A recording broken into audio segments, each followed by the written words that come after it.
গরমে হাঁসফাঁস করছে শহর, রাস্তা ধুলো আর ভ্যাপসা বাতাসে যেন দম বন্ধ হয়ে আসছে। কিন্তু এরই মাঝে প্রশ্নটা ক্রমেই বড় হয়ে উঠছে, কবে নামবে সেই প্রতীক্ষিত বৃষ্টি? কবে মিলবে গরম থেকে একটু স্বস্তি?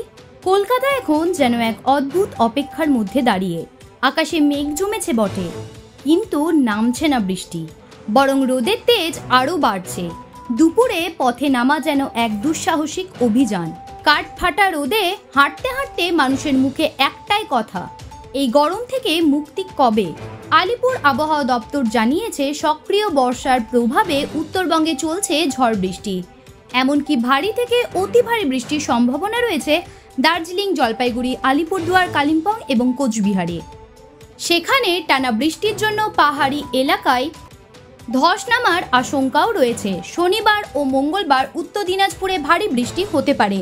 দক্ষিণ দিনাজপুর আর মালদহে বজ্রবিদ্যুৎ সহ বিক্ষিপ্ত বৃষ্টি হবে। কিন্তু দক্ষিণবঙ্গের ছবিটা একেবারে আলাদা। এখানে তেমন ঝড় বৃষ্টি নেই, শুধু টুকরো টুকরো মেঘ আর সামান্য বৃষ্টির সম্ভাবনা।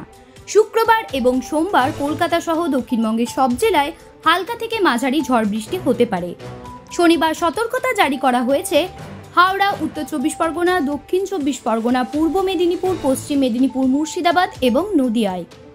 রবিবার বৃষ্টি হতে পারে কলকাতা, হাওড়া, হুগলি, বর্ধমান, বীরভূম এবং নদিয়ায়। তবে তারপরও স্বস্তি নেই। দক্ষিণবঙ্গে বর্ষা সক্রিয় থাকলেও শহরের তাপমাত্রা বাড়ছে।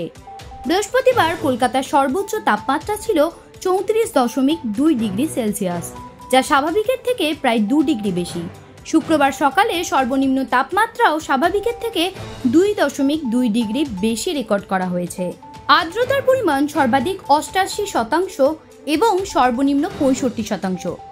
ফলে সামান্য বৃষ্টি হলেও ভ্যাপসা গরমে অস্বস্তি আরও বাড়বে। এদিন কলকাতায় সর্বোচ্চ তাপমাত্রা থাকতে পারে 32 ডিগ্রি সেলসিয়াস আর সর্বনিম্ন 27 ডিগ্রি। আবহাওয়া দপ্তর সূত্রে খবর, দিনের তাপমাত্রা 2 ডিগ্রি এবং রাতের তাপমাত্রা 1.5 ডিগ্রির মতো কমতে পারে। কিন্তু গরম থেকে মুক্তি এখনই মিলবে কিনা তা নিয়ে সংশয় থেকে যাচ্ছে। জ্যোতি সরকারের রিপোর্ট, হেডলাইন্স কলকাতা। আনন্দ আর ভালোবাসার দীপ্তিতে গড়া সমুজ্জ্বল পরমা, ঠিক তোমারই মতো। শ্যাম সুন্দর কোম্পানি জুয়েলার্স, আগরতলা, উদয়পুর, ধর্মনগর, কলকাতা।